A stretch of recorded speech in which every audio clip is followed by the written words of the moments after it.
बिस्मिल्लाहिर्रहमानिर्रहीम। बेटे, आज के इस लेक्चर में हम आर्शिमीदिस प्रिंसिपल के बारे में बात करेंगे।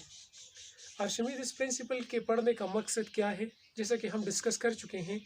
इसके पढ़ने का मकसद उन सवालों का जवाब देना, जैसा कि फ़िज़िक्स में आपसे ज़्यादातर पूछा जाता है कि एक नीडल डूब जाता है लेकिन एक समुद्री जहाज़ नहीं डूबता। इस तरह के सवालों के जवाब निकालने के लिए हम आर्शिमीदिस प्रिंसिपल को समझते हैं। आर्शिमीदिस प्रिंसिपल की स्टेटमेंट कुछ यूँ है कि जब आप किसी ऑब्जेक्ट को पानी में सबमर्ज करते हो, यानी डुबोते हो, पार्शियली उसका कुछ हिस्सा या होली वो पूरा का पूरा, तो उस पे ऊपर की तरफ एक फोर्स लगता है जिसको बाइंड फोर्स कहते हैं, यानी उछाल की कुव्वत। और ये फोर्स कितने के बराबर होगा? आर्शिमीदिस कहता है ये फोर्स असल में बराबर होगा the wait of the water displaced by that body. तो हम कह सकते हैं कि ये ऑब्जेक्ट यानी ये क्यूब जब हम इसमें डालेंगे, सबमर्ज करेंगे पार्शियली या होली, तो ये इस बीकर से दूसरे बीकर में पानी को डिस्प्लेस करेगा। जब आप इस पानी का वेट मालूम करोगे, weight of the fluid which is equal to mass of the fluid multiply g, तो यही आपके पास असल में फोर्स ऑफ बायांसी या बाइंड फोर्स कहलाएगा। आपकी किताब में सबसे पहले एक डिराइवेशन है नेट फोर्स मालूम करना। अब नेट फोर्स मालूम करने का तरीका क्या होगा?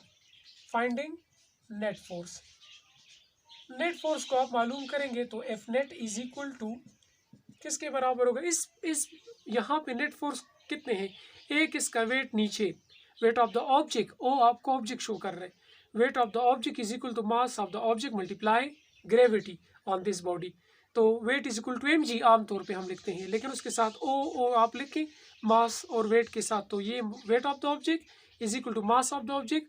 और जी के साथ मैंने ओ इसलिए नहीं लिखा क्योंकि जी तमाम अजसाम पे सेम लगती है। तो यहाँ पे मैं लिखूँगा कि wait of the object, net force में हमारे पास एक वेट है और एक इस पे ऊपर की तरफ जो उछाल की कुव्वत लग रही है या फोर्स ऑफ बायांसी या बाइंड फोर्स जो लग रहा है। यहाँ पे अगर आप देखें, अगर इस पे बाइंड फोर्स ज़्यादा है तो बॉडी ऊपर को की तरफ उछलेगी। ठीक है, तो मैं लिखूंगा कि प्लस बाइंड फोर्स मैंने प्लस लिया और वेट फिर आप क्या लोगे? नेगेटिव ले लोगे। तो वेट को नेगेटिव लोगे तो यहाँ पे आपके पास वेट नेगेटिव आ जाएगा और बाइंड फोर्स ही आ गया। अब इसकी आपने वैल्यू पुट करनी है। वैल्यू आप पुट करोगे तो अभी यहाँ पे हमने लिखा है कि buoyant force is equal to weight of the fluid. So weight of the fluid is equal to mass of the fluid multiply g. Similarly weight of the object is equal to mass of the object multiply g. यहाँ पे आपके पास common क्या चीज़ आ रही है? जी common है, तो M F minus M O और जी को आप बेटा कॉमन ले लोगे। ये आपके पास नेट फोर्स आ गया। अब नेट फोर्स के मालूम करने का मकसद क्या है? लेट सपोज आपके पास वेट और आपके पास बाइंड फोर्स बराबर आ गए और सिमत में मुखालिफ हो, क्योंकि एक फोर्स ऊपर एक नीचे है, दोनों बराबर है, they will cancel the effect of each other. तो यहाँ पे एक पास प्लस, लेट सपोज +3 न्यूटन है, -3 न्यूटन है, एक दूसरे को काट देगा। +10 न्यूटन है, -10 न्यूटन है, एक दूसरे को काट देगा। तो यहाँ पे नेट फोर्स 0 होगा। So the body will be at the state of equilibrium. तो इसका मतलब है बॉडी ना नीचे जाएगी, ना डूबेगी, ना टॉस करेगी, बल्कि सरफेस के ऊपर फ्लोट करेगी। यहाँ से आप बता सकते हो कि फ्लोटिंग कहाँ पे होगा, या ड्रोनिंग कहाँ पे होगा, या सिंकिंग कहाँ पे होगा, या टॉसिंग ऑफ द बॉडी किस सूरत में होगा। ये था नेट फोर्स की एप्लीकेशन। इसके बाद इसी किताब में, आपकी बुक में, इसी टॉपिक के साथ एक दूसरा नुक्ता इन्होंने डिस्कस किया है, वो है रेशो मालूम करना वेट और बाइंड फोर्स का। तो सबसे पहले इन्होंने क्या किया कि वेट ऑफ द ऑब्जेक्ट और बाइंड फोर्स का रेशो निकाला है। अब वेट ऑफ द ऑब्जेक्ट, अभी यहाँ पे हमने मालूम किया है कि ऑब्जेक्ट का जो वेट है वो बराबर है WO which is equal to MO/G। और इसी तरह बाइंड फोर्स बराबर है किसके? MF और G के। ठीक है, यहाँ पे अगर आप देखें तो जी सेम है, तो ये कट जाएगा। तो आपके पास जो चीज़ आएगी, wait of the object is divided by buoyant force, और यहाँ पे मास ऑफ द ऑब्जेक्ट, और यहाँ पे आपके पास मास ऑफ द फ्लूइड आ जाएगा। इसको मैंने इक्वेशन नंबर 1 का नाम दिया।